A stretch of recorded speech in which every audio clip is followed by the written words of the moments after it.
자, 거기 1절에 보니까 우리가 바벨론의 여러 강변 거기에 앉아서 시온을 기억하며 울었도다라고 되어 있어요. 언제라고 시기를 얘기하고 있어요? 바벨론에 잡혀 있을 때, 포로가 된 시기에, 그때 우리가 어디에서? 바벨론 강변에서 이 시를 지었다라는 거예요. 뭐 하면서? 시온을 생각하면서 눈물을 흘리면서 이 시를 지었다라고 이야기했어요. 언제부터 울었는지 모르겠어요. 끌려갈 때부터 울었을 수도 있어요. 아니면 그냥 망연자실하고 이제는 눈물도 마르고 바벨론에 딱 갔는데, 바벨론이 뭐 어마어마하잖아요. 이스라엘에 비하면 바벨론은 잽이 안 됩니다. 세계 4대 문명 중에 하나가 그 메소포타미아 문명, 바벨로니아라고 하는 제국의 제국, 그 제국으로 잡혀갔으니까 이스라엘의 문화와 이 바벨론의 문화는 천지차이인 거죠. 이스라엘 그러면 흑백이야, 흑백. 근데 바벨론 하면 칼라야, 칼라. 이스라엘의 성전? 와, 그렇게 이스라엘의 성전이 자부심이었고 그 성전을 중심으로 해서 저들이 생활을 했는데, 바벨론의 신전을 가봤더니 이스라엘의 성전은 볼게 그 될 것도 아니야. 엄청난 문화적인 충격과 뭐 그 사회와 그 규모는 뭐 이루 말할 것 없어요. 그냥 입이 쫙 벌어지는 거지 뭐. 요셉이 처음에 종으로 잡혀서 애굽에 갔을 때 그 애굽의 모습이 물론 종이었지만 이거는 컬처샥이죠, 컬처샥. 하지만 늘 예루살렘을 기억하고 생각했던 사람들은 눈물의 삶이었을 것이다 라고 짐작해 볼 수가 있어요. 거기 보니까 강변에 앉아서 그랬어요. 이 앉아서라고 하는 의미는 생각했다라는 거예요. 내가 무언가를 묵상하고 있었다. 지금 그런 거를 우리가 한번 이 말씀을 보면서 한번 상상을 해볼 수 있어요. 왜 이스라엘 백성들이 바벨론에 갔나요? 바벨론에 왜 갔어요? 관광 갔나요? 아니면 정탐하러 갔어요?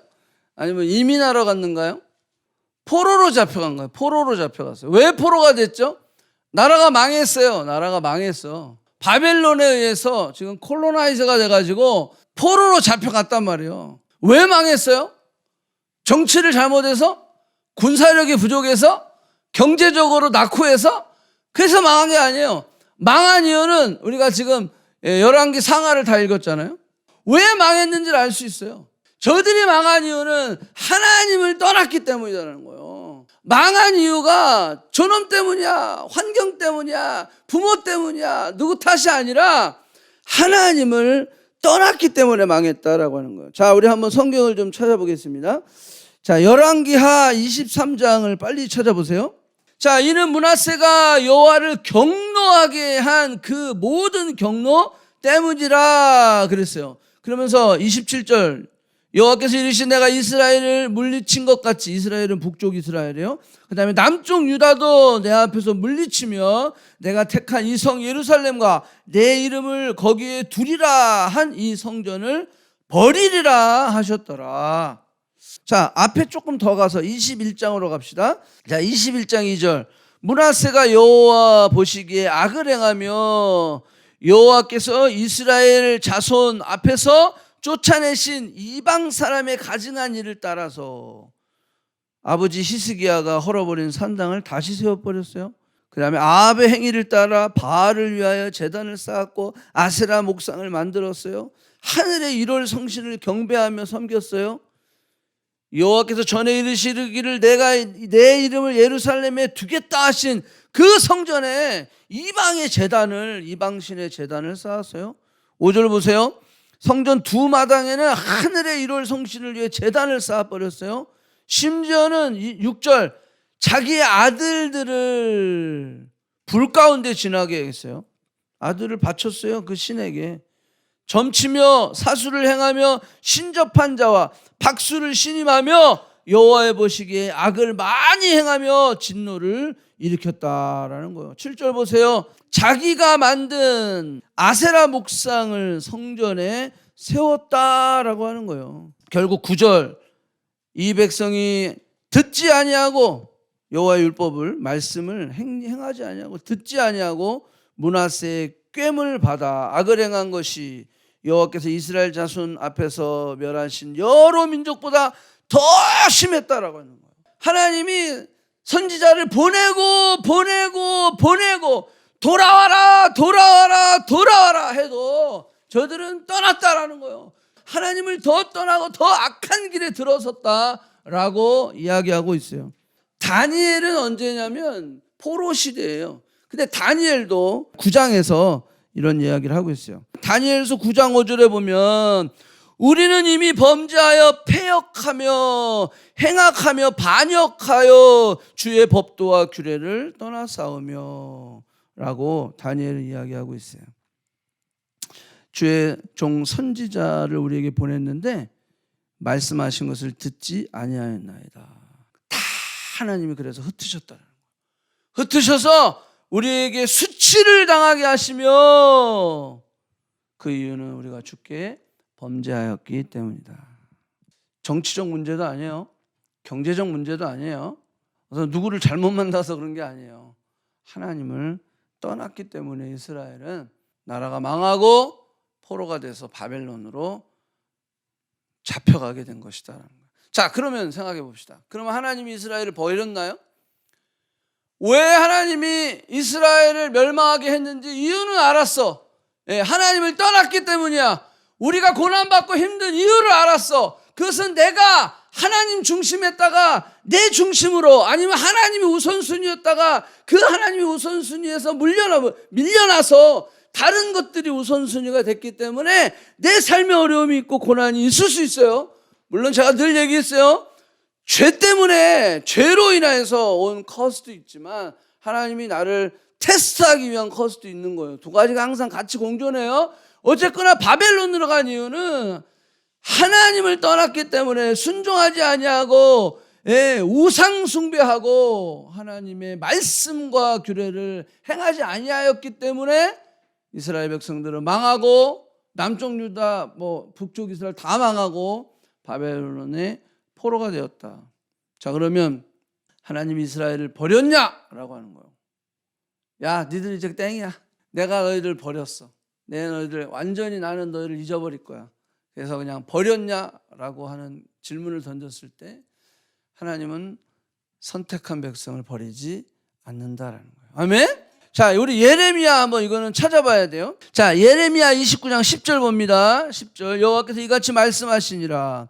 바벨론에서 70년이 차면 내가 너희를 돌보고 나의 선한 말을 너에게 성취하여 너희를 이곳으로 돌아오게 하리라. 아멘? 그러니까 버린 게 아니에요. 70년을 내가 너에게 다시 한번 훈련시키겠다. 아주 혹독한 훈련을 시키겠다라는 거예요. 나는 너를 선택했어. 내가 너를 선택한 것은 후회함이 없어. 하지만 너희가 나의 백성이 되고 내가 너의 하나님이 되기 위하여 너희는 바벨론으로 포로가 되어서 70년을 내가 너를 훈련시키겠다라는 거예요. 믿습니까? 근데 그 바벨론은 하나님을 버린 게 아니라 하나님이 저들을 다시 한번 회복시키고 다시 한번 리바이벌 시켜서 다시 하나님의 백성, 그리고 내가 너의 하나님이다 라는 것들을 하나님께서 다시 저들을 데려오게 하시려고 지금 바벨론에 보내시는 것이다 라고 이야기하고 있어요. 11절 보세요. 우리가 잘 아는 말씀이요. 여호와의 말씀이니라. 예레미야 29장 11절. 너희를 향한 나의 생각을 내가 아나니 평안이요 재앙이 아니니라. 너에게 미래와 희망을 주는 것이라. 재앙이 아니래요. 바벨론에 간 게 재앙이 아니래요. 나라가 망한 게 재앙이 아니래요. 바벨론의 포로로 잡혀간 게 재앙이 아니래요. 평안이래요. 미래와 소망이래요. 말이 돼요? 내가 지금 포로가 됐는데, 내가 지금 나라가 망했고 모든 기대와 모든 내 희망이 다 사라졌는데, 포로가 돼서 내가 바벨론에 잡혀왔는데 하나님 말씀하시는 거야. 재앙이 아니라 평안이래. 미래와 소망이래. 이해가 됩니까? 이게 말이 됩니까? 자, 하나님 아버지의 마음은 창세기로부터 우리가 좀 보면 알 수가 있어요. 자, 에덴 동산이 있었어요. 에덴 동산을 만드시고 하나님의 그 삼위의 하나님의 그 사랑의 충만하심을, 사랑은 뭐라고 했어요? 여기서 머무는 게 아니라 넘친다고 그랬죠. 그 충만하심이 넘쳐서 인간을 창조하시고 우리 인간과의 교제를 통하여 그 사랑을 부어주시기 위하여 에덴을 만드셨어요. 에덴을 만드셔서 축복하셨어요. 그런데 그 에덴 동산에서 인간은 죄를 짐으로 인하여서 내가 법이 되고 내가 기준이 되어버렸어요. 자, 그래서 어떻게 됐어요? 하나님의 심판을 통하여서 저들이 에덴에서 쫓겨났단 말이에요. 자, 그러면 보세요. 에덴에서 쫓겨난 것이 하나님이 이들을 버린 겁니까? 그걸 생각해 봐야 돼요. 바벨론으로 간 것이 재앙이 아니라 평안이라 그랬는데 에덴 동산에서 쫓겨난 것이 재앙이 아니라 평안이다라는 거예요. 그 말은 무슨 뜻이냐면 죄를 진 인간은 죄로 인하여서 내가 기준이 되고 내가 법이 된 인간은 하나님과 함께 교제할 수가 없어요. 왜? 하나님은 거룩하신 분이시기 때문에 죄가 하나님 앞에는 합당하지 않다라는 거예요. 그럼 바로 죽는 거예요. 죄는 죽는 거다라는 거예요. 그러니까 하나님과 교제를 위해서는 일단은 인간을 에덴 동산에서 밀어내셔야 된다는 거예요. 그러면서 하나님은 그 죄의 문제를 해결하기 위한 구원의 길을 여시는 거죠.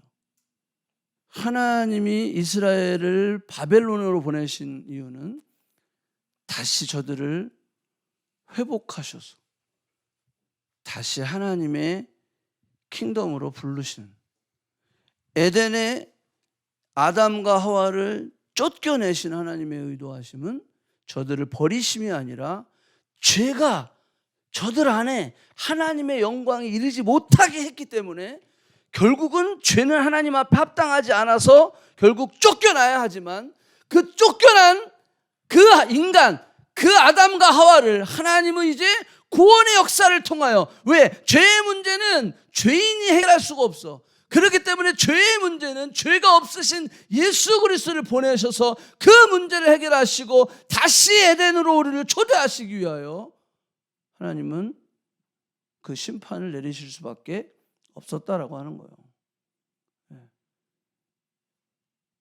바벨론으로 하나님이 이스라엘 백성들을 쫓아내신 그 목적도 마찬가지다라고 하는 거예요. 그래서 저들을 다시 한번 하나님이 저들의 삶의 중심이 되고 다시 한번 저들의 삶의 기준이 하나님의 말씀이 되고 저들의 삶이 다시 한번 하나님을 예배하는 자의 삶으로 바꾸어 놓기 위해서 바벨론이라고 하는 채찍을 사용하시고 있는 것들을 볼 수가 있다는 거예요. 죄의 문제가 인간이 해결이 안 되면 에덴에서도 그랬잖아요. 에덴에서도 죄가 들어오니까 죄가 나의 기준이 되고 내 법이 되니까 어떻게 돼요? 하나님으로부터 숨게 됐다라는 거예요. 어디 있느냐? 내가 죄를 져서 내가 저거 따먹어서 숨었나이다. 죄는 반드시 하나님으로부터 숨게 되어 있어요. 교제했을 때 하나님과의 인티머시, 친밀함을 통하여서 인간은 최대의 행복을 누릴 수 있고 최대의 축복을 누릴 수 있는데 죄는요 하나님으로부터 숨게 한다라고 하는 거예요. 그래서 죄의 문제를 해결하기 위해서 에덴에서 쫓겨나는 거예요. 뿐만이 아니라 죄가 들어오면 어떻게 돼요? 그렇게 내 뼈 중에 뼈요 살 중에 살입니다라고 이야기했던 하와를 향해서 뭐라 그랬어요? 죄 때문에 그랬어요. 죄 때문에 그랬어요. 죄는 철저하게 누구 중심이다? 내 중심이다. 내 중심이에요. 남의 탓을 하는 거예요. 너 때문이다라고 이야기해서 그 가정을 하나님 하나 되게 하신 가정을 깨져버리게 만드는, 이 문제가 해결이 안 되면 안 된다는 거예요.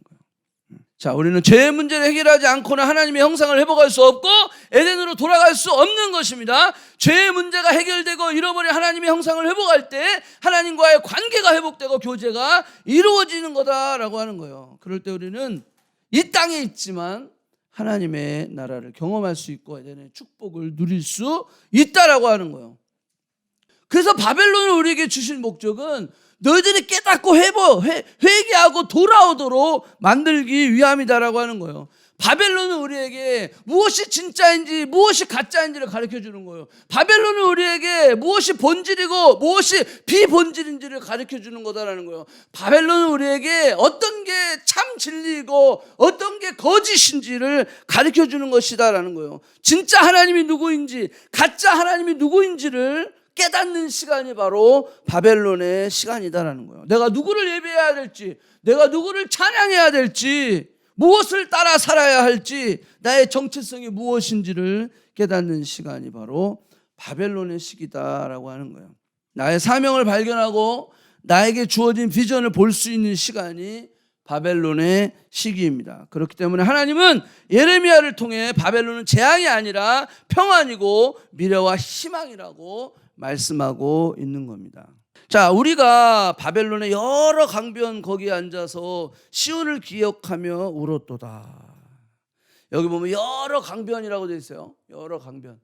에스겔도 보면은 에스겔 선지자는 에스겔 1장 1절에 그발 강가에서 하나님의 그 음성을 듣게 돼요. 다니엘도 8장에서 보면 을레 강가에서 내가 환상을 봤다라고 이야기하고 있어요. 그가 그 왕궁에 있었는데, 수산에 있었는데 내가 환상을 봤는데 내가 을레 강변에서 서 있었다라는 거예요. 자, 여기 강변은 여러분들 우리가 지금 강변 그러면 워터프론트 되게 좋은 데라고 생각할 수 있잖아요. 근데 여기 이스라엘 백성들이 포로가 돼서 잡혀가서 살던 강변, 가장 좋은 땅을 줬을까요? 가장 좋은 땅, 제일 알짜 그런 땅을 줬을까요? 요즘 뭐 한강도 보면 막 한강 뷰가 있는데 엄청 비싸잖아요. 여기도 막 그냥 워터프론트 그러면은 엄청 비싸잖아요. 그런데 그 강변은 그렇게 럭셔리하지 않은 곳이에요. 가장 사람들이 가기 싫어했던 낮은 지역, 강물이 불어나면 어떻게 돼요? 예, 침수가 되는 거야. 침수가 되는 거야. 부자들은 거기 안 살아요. 퀘벡도 가보면 어떻게 되죠? 퀘벡도 가면 강가들은 다 집시들이 살아요. 집시. 그러고 다음에 퀘벡의 강가를 지나가지고 막 말 타고 툭툭툭 올라가면 그 성이 있잖아. 성. 예, 거기 성은 부자들이 사는 거야. 맨 아래쪽 거기는요 다 집시들이 사는 거야. 거기 노예들이 있고 수학 그래 지저분한 거야. 막 선착장 있고 노예 상인들이 있고. 그런데 이스라엘 백성들이 사는 데는 그렇게 번화가라기보다는 가장 음침하고 가장 물이 범람하면 그냥 침수될 수밖에 없는 그렇게 좋지 않은 곳을 이야기하는 거예요. 제가 필리핀에 갔더니 거기도 그래요. 제가 갔을 때 그때 뭐 몇 년 만에 무슨 홍수다 그래가지고요. 보니까 막 마닐라가 잠겨가지고 마닐라의 50%가 다 지금 뭐 잠겼대요. 갖고 막 보트 타고 다녀. 거기 시내에서 보트 타고 다녀. 예. 그리고 거기 이제 그걸 뭐 바랑가이라고 그러나? 하여간 거기 있는데 거기 가보면요, 진짜 이렇게 집에 가보면 이렇게 가운데요 소파 위쪽으로 이렇게 띠가 있어요. 쭉 이렇게 띠가 이렇게 쭉 띠가 있어요. 이렇게 옆으로. 진짜 항상 그렇게 있는 것 같아요. 제가 몇 년을 가봤는데. 근데 이 띠가 뭐냐 그랬더니요, 늘 여기까지 잠긴대. 늘 잠긴대. 그냥 우기 때만 되면 거기가 다 잠기는 거예요. 그러면은 뭐 또 그냥 밖에다 또 말리고 그러고 쓰는 거야. 그러니 뭐 얼마나 환경이 그래요. 낮은 곳으로 갈수록 더해요.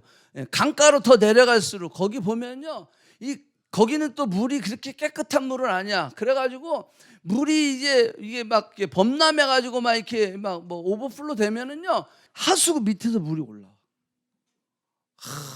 올라와가지고 막 그냥 쥐새끼가 막 떠다니고 막 거기에 뭐 예배 시간이면 죄송하지만 하여간 막 인분이 떠다니고 막 그래.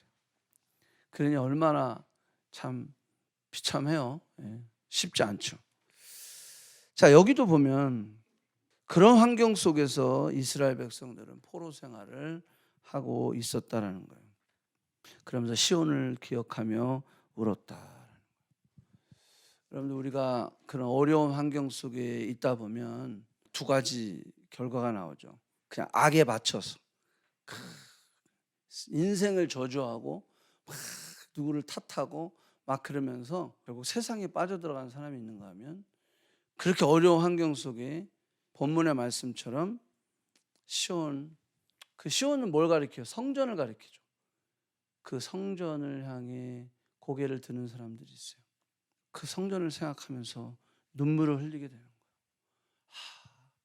우리가 늘 갈 수 있으면 갔던 곳, 우리 옆에 항상 있었고 우리의 삶의 중심이었던 그 성전이 이제는 갈 수도 없고 볼 수도 없고 다 무너져 버리고 파괴되어 버린 그걸 생각하면서 그때는 몰랐지. 그때는 그것이 그렇게 귀했었던 것을 몰랐지. 하지만 지금 돌이켜보면서 그 성전을 생각하면서 저들은 눈물을 흘리게 되는 거죠. 실망하고 절망하고 망하고 나니까, 하나님의 심판을 경험하고 나니까 비로소 성전이 보이는 것입니다. 하나님 중심의 이스라엘 백성들이 살 때가 얼마나 소중하고 얼마나 귀했는지를 저들은 이제 점점점 알아가고 있다라고 하는 거예요. 저들이 앉아서 예루살렘 시온을 생각하며 울었다라고 하는 것은 저들의 후회와 저들의 회개의 시간이 있었다라고 하는 거예요. 여러분, 우리의 변화의 시작은 회개로부터 시작되는 거예요. 우리가 눈물을 흘려 회개할 때, 우리가 그것을 깨닫고 주님 앞에 눈물을 흘리며, 주님, 내가 잘못했습니다. 내가 그때는 몰랐네요. 그때는 내가 축복인 줄 몰랐네요. 그때는 당연한 것이, 그때는 너무 일상적인 것이 지금은 나에게 멀어져 버렸던 그것이, 하나님, 내가 너무 감사하지 못했네요. 여러분, 우리가 코로나를 경험하면서 그걸 경험하는 거예요. 성전이 얼마나 귀하고 얼마나 중요한지 우리가 그것을 깨닫게 되는 거예요. 모이고 싶어도 모일 수 없는 상황이 있는 거예요. 그러면서 주님, 내가 그때 더 열심히 하지 못했네요. 주님, 내가 잘못했네요. 내가 성전이 우선이 아니었네요. 내가 내 삶이 우선이었네요. 라고 반성을 하면서 우리는 회개하고 다시 한번 하나님, 내게 그 성전을 사모하는 마음을 주시옵소서. 여러분, 우리가 이게 돼야 되는 거예요. 여러분, 우리도 바벨론에 살고 있습니다. 이 땅이 하나님을 부정하고 심지어는 God is dead라고 이야기하는 그런 세상에 우리는 살고 있어요. 진리가 없다라고 이야기하고 있어요. 그냥 다 진리는 상대적인 거야. 다 이때 때에 따라 다 바뀌는 거야. 그런 진리를 외치고 있는, 정말로 사사기 때 얘기한 것처럼 각기 자기 옳은 소견대로 행하는 것, 그것이 진리라고 착각하는 시대에 우리는 살고 있어요. 하나님의 말씀을 부정합니다. 하나님의 말씀대로 사는 사람들을 조롱합니다. 하나님의 말씀대로 사는 사람들을 무시합니다. 그런 세상에 우리는 살고 있다라고 하는 거예요. 비진리가 판을 치는 세상에 살고 있어요. 심지어는 죄인이 영웅이 되는 시대를 살고 있다는 거예요. 악한 것이 더 멋있어 보이는 그런 시대에 우리는 살고 있어요. 그래서 이 세상은 영적으로 분명히 바벨론이다라고 하는 거예요. 이때 우리는 앉아서 시온을 기억하며 생각하고 울어야 된다라고 하는 거예요. 이것이 하나님이 우리를 바벨론에 있게 하신 목적이다. 이때 우리가 돌아와야 돼요. 이때 우리가 회개해야 돼요. 자, 이때 안 되면 우리는 또 내 인생의 한 텀이 또 지나가 버리는 거야. 예, 우리가 이렇게 모이고 싶어도 모일 수 없는, 온라인으로 예배드리면서 참 너무 안타깝잖아요. 채워지지 않는 뭔가 그게 있잖아요. 하나님, 내가 이것이 최선인데 이렇게밖에 드릴 수 없는 최선이 너무나 속상한 그러한 지금 시간을 우리가 보내고 있잖아요. 저도 속상해요. 예? 이렇게 여러분들을 온라인으로 봐야 돼서 이렇게 예배드리고 있다라는 게 지금 속상해요, 솔직히. 그렇지만 이게 베스트고 이게 최선이기 때문에. 하지만 우리가 이 시기에 뭘 생각해야 되냐면, 그 강변에 앉아 성전을 생각하며 시온을 생각하며 울 수 있어야 된다라고 하는 거예요. 내가 더 열심히 하지 못했던 것, 내가 내 삶의 우선순위가 하나님이 아니었던 것, 성전이 아니었던 것에 대한 그러한 우리 안에 회개가 있어야 된다라고 하는 거예요. 세상의 화려함에, 세상에 여러분들에게 주어지는 자유, 세상에 여러분들을 막 선동하는 그 선동에 우리는 동요되지 않아야 한다라고 하는 거예요. 여기서 우리는요, 성전을 생각하고 회개하고 울지 않으면 우리는 바벨론이 원하는 대로 따라가게 돼 있어요. 거기에 따라가는 거예요.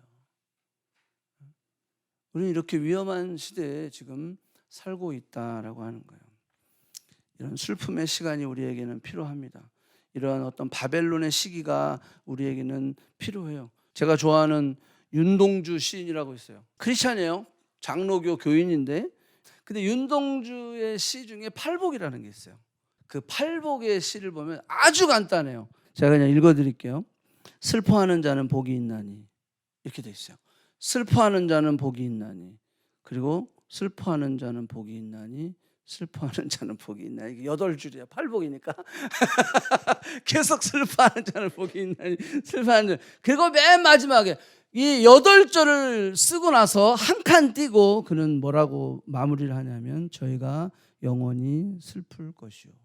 슬픈 게 왜 복이지? 예, 우리는 그렇게 얘기하죠. 그렇지만 이 슬픔은 더 깊숙한 내면을 들여볼 수 있게 됐다라는 거예요. 이 슬픔과 이 아픔을 통해서 우리는 더 깊숙한 내면에 들여보게 되고, 깊숙한 내면을 들여봤을 때 결국 그 슬픔으로 인해서 우리는 주님을 보게 된다는 거예요. 그 슬픔과 고난과 어려움을 통해서 우리는 성전을 바라볼 수 있게 된다는 거예요. 그 역경을 통해서 우리는 하나님이 누구신지를 발견하게 된다라고 하는 거예요. 그래서 슬퍼하는 자는 복이 있다라고 이야기하고 있다는 거예요. 그래서 예수님의 팔복도 보면 애통하는 자는 복이 있다라는 거예요. 마음이 가난한 자는 복이 있다라고 그 예수님도 그렇게 말씀하고 있다라는 거예요. 그러니까 윤동주 시인이 그걸 얘기하는 거예요. 슬퍼하는 자는 복이 있다. 왜? 그때 당시 일제치안에서 27살에 죽었어요, 윤동주가. 그 젊은 나이에 이 땅을 떠났지만 그는 이 기록을 했어요. 슬퍼하는 자는 복이 있다. 지금 슬픈 시대 속에 우리는 살고 있어. 하지만 그것이 복이야. 왜? 그것을 통해서 우리는 하나님을 바라볼 수 있으니까. 그것을 통해서 우리는 소망을 바라보고, 이것은 하나님 말씀하신 것처럼 평안이요 미래와 소망이다라고 이야기했던 것처럼 윤동주 시인도 고백하는 거예요. 유진 피더슨이라고 하는 그 메시지 바이블 쓰신 분, 그분이 또 이 윤동주 시인과 비슷한 내용을 썼어요. 행운의 슬픈 자라고 하는 시를 쓰셨어요. 어떤 고통도 흉하지 않다. 어떤 고통도 흉하지 않다라는 거예요. 우리에게, 왜 하나님의 사람에게 그게 필요하다라고 하는 거예요. 그러면서 이렇게 얘기했어요. 신의 자비 아래서 모든 상처는, 하나님의 자비 아래서 모든 상처는 되어감이라는 위대한 사슬의 연결고리가 되는 화석이다. 되어감, 무언가 되어감. 하나님의 보호 아래서 우리의 모든 고통, 상처는 뭔가 되어가는 거야. 되어가는 과정 속에 있다라고 하는 거예요. 위대한 사슬의 연결고리가 되는 화석이다. 그렇게 얘기하면서 기도는 죽음의 계곡에서 그것들을 찾아내는 곡괭이와 삽이다. 그래서 우리가 기도를 통해서 그 어려운 환경인데, 이 환경을 우리가 되어감에 이르는 그런 사슬 역할을 하는데, 기도를 통해서 그것들을 찾아내는 곡괭이와 삽이 된다라는 거예요.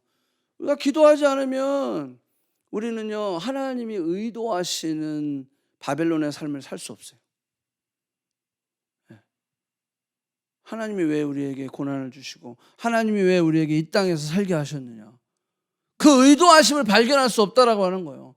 자, 3절 봅니다. 3절.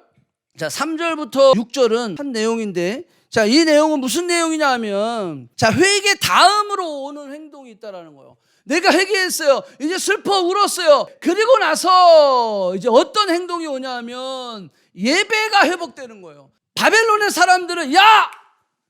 여러분들 그때 당시에 그 전쟁은요, 신들의 전쟁이라고 그래가지고요, 이스라엘 백성이 졌잖아요. 그러면 네 신이 진 거야. 우리 신보다 후진 거야. 그죠? 그러니까는 이들이요, 자신들이 기뻐하고 축제하는 그 축제의 자리에서, 야, 너희들 연주 좀 한번 해봐. 니들이 하는 노래 좀 한번 해봐. 그러면서 막 흥에 겨워서 저들을 모독하는 거죠. 마치 예수님이 십자가상에 있을 때 예수님에게 그 면류관을 씌워드리고 유대인의 왕이여 막 이러면서, 그 다음에 홍포를 뒤집어 썼다. 그거는 로마 군병이 뒤집어 쓰는 망토 같은 거예요. 그걸 뒤집어 쓰면서 예수님을 조롱하듯이, 야 네가 유대인의 왕이야? 그래, 왕이여 경배받으소서. 똑같이 바벨론의 사람들이 저들을 향해서 비웃고 조롱하며 노래해봐, 춤춰봐, 연주해봐. 근데 우리의 삶의 회개, 그 회개로 인해서 나의 정체성이 회복된 우리는 그 다음에 뭐가 회복되냐면 예배가 회복되는 거예요. 나는 절대 너희들 앞에 찬양하지 않아. 나는 절대 바벨론을 예배하지 않아. 나는 바벨론 앞에 하나님을 나는 예배하는 자지. 나는 너희들 앞에 연주하지 않을 거야. 나는 너희들 앞에 노래하지 않을 거야. 심지어는 여기 뭐라고 얘기하세요? 내가 만약에 예루살렘보다 더 즐거워한다면 내 이 혀가 입천장에 붙어버릴지라. 그 말은 뭐예요? 내가 예루살렘보다 바벨론을 더 기뻐하고 더 즐거워하고 그것을 더 내가 예배한다면 차라리 내 입천장에 이 혀가 입천장에 붙어버리는 게 어떤 각오입니까? 내가 이제 예수님만, 내가 하나님만 예배하겠다는 거예요. 내가 하나님만 노래하겠다는 거예요. 내가 가진 재능, 내가 가진 모든 달란트, 시간, 물질, 내가 하나님을 위해서 사용하겠다라는 거예요. 이게 예배예요. 예배가 회복되는 거예요. 우리가 회개가 되면 나의 정체성을 깨닫고 내가 이것이 확 들어오면 이게 재앙이 아니라 평안이요 미래와 소망이다라는 이 확신이 들어오니까 우리의 삶에 분명한 예배의 대상이 정해지는 거예요. 나는 바벨론을 예배하지 않을 거야. 난 너희들을 기뻐하도록 너희들이 원하는 그걸 하지 않을 거야. 그럼에도 불구하고 지금도 여전히 이 바벨론은 우리에게 이야기하죠. 야, 돈이 최고지. 예, 돈 벌어야지. 성공해야지. 야, 예수가 밥 먹여주냐? 교회 간다고 뭐가 해결되냐? 야, 실속 차려 임마. 적당히 믿어야지. 그러면서 계속해서 바벨론은 여러분들을 향해서 그렇게 외치고 있어요. 야, 한번 해봐. 재밌잖아. 야, 이거 얼마나 재밌는데. 야, 이거 한번 해봐. 야, 교회. 야, 그거 너무 지루하지 않니? 그거 너무 재미없지 않니? 그러면서 야, 그거 그냥 야, 여기 와서 이거 해. 같이 놀아. 같이 즐겨. 야, 같이 마셔. 응? 바벨론 문화에 빠져들어가게. 바벨론 문화 속에 나의 정체성을 잃어버리고 빠져들어가게. 그들은 여전히 지금도 우리를 부르고 있다라는 거예요. 지금도 여러분들 지금 예배 드리고 있는 여러분들 지금 그 예배의 공간 안에서도 예배를 드리고 있는데 내가 딴 걸 하고 예배를 드리고 있는 내가 하나님께 집중하지 못하게 되는 거야. 그게 왜 그래요? 바벨론이 자꾸 우리를 부르는 거야. 온라인 예배 드리면서도 계속 딴짓하는 거야. 온라인으로 예배 드리면서 계속 내가 지금 하나님께 집중하지 못하고 내가 계속 지금 바벨론의 생각을 계속하고 있는 거야. 바벨론. 여기 각오가 바로 우리의 각오가 되기를 축복합니다. 세상을 맛보고 세상에 길들여지면요, 우리는 결국 하나님께 돌아오기가 힘들어져요. 그래서 차라리 예수님이 그렇게 그러니까 부자가 하늘나라 가는 게 그렇게 어렵다라고 이야기하시는 거야. 왜? 맛봤거든. 세상을 맛봤거든. 돈 맛을 봤거든. 그러니까 하나님이 내 삶의 우선순위가 되기가 더 어려운 거야.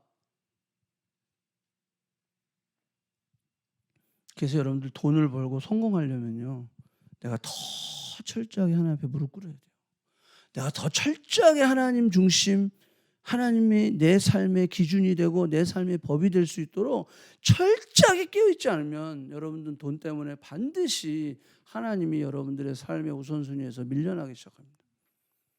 왜? 무서운 거예요. 그걸 맛봤으니까. 한번 맛보면 그게 계속 생각나는 거예요. 카지노 이런 데 가서 한번 땡겨서 빠르르 소리 나잖아요. 그러면요, 자다가도 그 소리가 난대. 빠르르 또 가야지. 결국은 이는 거야. 결국은 잃어. 뭐를 해도 돈을 버는 데는 카지노야. 걔들은 돈을 번다니까. 예? 그러니까 내가 그랬어요. 세상은 절대 우리 편이 아니다. 아멘? 우리 편 아니에요. 우리를 이용하려고 그러는 거야. 저는 20년 넘게 청년 사역하면서 이렇게 해서 하나님 떠난 친구들을 봤어요. 세상이 얼마나 맛있고 세상이 얼마나 달콤하고 세상이 얼마나 유혹을 하고 있고 그것을 한번 맛보니까요, 못 돌아오는 거야. 안타까워요. 여러분들은 어떻습니까? 오늘 시편 기자는 우리에게 나는 절대로 바벨론을 노래하지 않을 거야. 나는 절대로 바벨론이 기뻐하는 일을 하지 않을 거야. 나는 절대로 하나님의 노래를 우상에게 주지 않을 거야. 나는 절대로 하나님을 예배하던 악기로 바벨론을 기쁘게 하지 않을 거야. 선포하는 거예요. 직업이면 우리가 뭐 어쩔 수 없죠. 그걸 통해서 그 영역 안에서 우리가 또 그리스도의 복음을 정말 통로로 아름답게 쓰임받는 거. 그래서 때로는 크리스찬들이 가요도 부르고 막 하잖아요. 그렇지만 그들의 중심 안에는 하나님을 향한 예배와 노래가 있어야 돼요. 그래서 연예인들이 더 신앙생활하기가 어려운 거예요. 자, 6절 봅시다. 내가 바벨론에 취해서 예루살렘을 기억하지 않는다면 내 혀가 입천장에 붙을지어다. 바벨론에 취해서 예루살렘을 기억하지 않는다면, 요즘 청년들이 바벨론에 취해서 주님을 잃어버리고 바벨론에 취해서 예배도 말씀도 찬양도 기도도 다 잃어버린 청년들이 얼마나 많이 있어요. 여러분들, 바벨론은 반드시 망합니다. 아멘. 바벨론은 반드시 망해요. 잘 기억해야 돼요. 이 땅은 망하게 되어 있어요. 예, 바벨론도 그렇게, 여러분, 그렇게 화려하고 군사력이 그냥 이들이 그 바벨론에 70년을 거기 있었어요. 물론 50년 만에 1차 교환을 했지만 그들이 거기 머물러 있으면서 바벨론은요, 절대 멸망하지 않은 나라. 점점 부강하는 거예요. 완전히 그냥 막 그냥 군사력도 문화도 뭐 어떤 뭐 재정적인 경제력인 것도 엄청나게 부흥하는 거예요.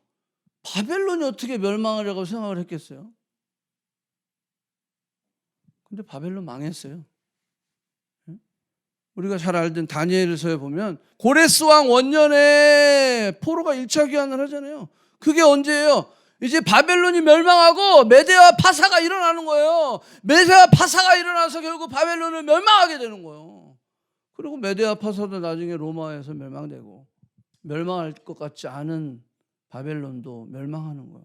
그래서 바벨론을 예배하고 바벨론을 따라가고 바벨론이 내 삶의 우선이 되는 사람들은 바벨론이 멸망할 때 나도 함께 멸망하게 된다라고 하는 거예요. 8절에 보면 멸망할 딸 바벨론아 이렇게 돼 있어요. 우리가 바벨론에서 하나님의 백성으로, 하나님의 성도로 살아가기 위한 비결, 그것은 뭐냐면 멸망할 바벨론아 선포할 수 있어야 돼요. 바벨론이 멸망하지도 않았는데 여기는 지금 선포하고 있어요.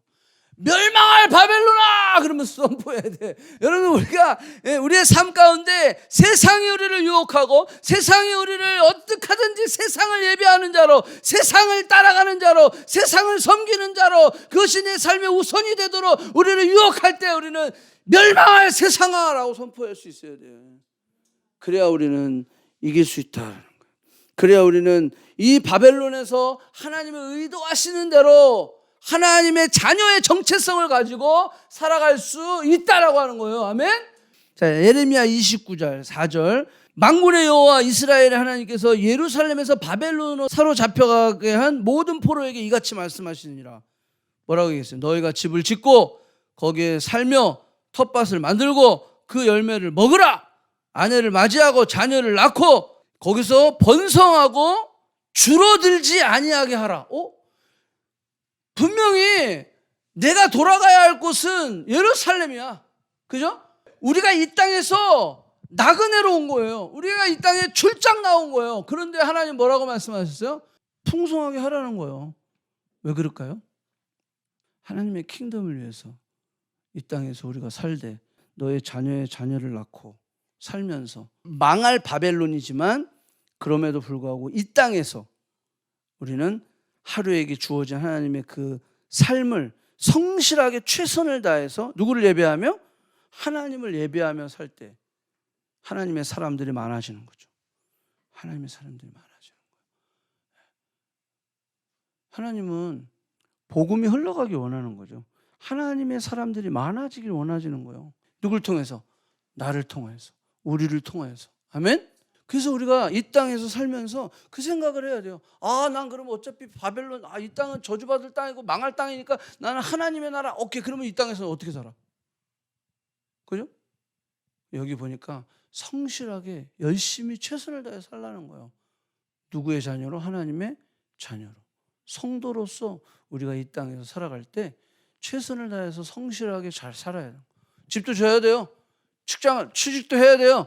돈도 열심히 벌어야죠. 자녀도 낳고, 여기 보면 줄지 않게 하라. 우리가 더 하나님을 찾는 하나님의 백성들이 이 땅에서 더 많아짐을 위하여 우리가 살아야 돼요. 그러니까 다니엘도 여러분들 총리를 하고 있죠. 총리.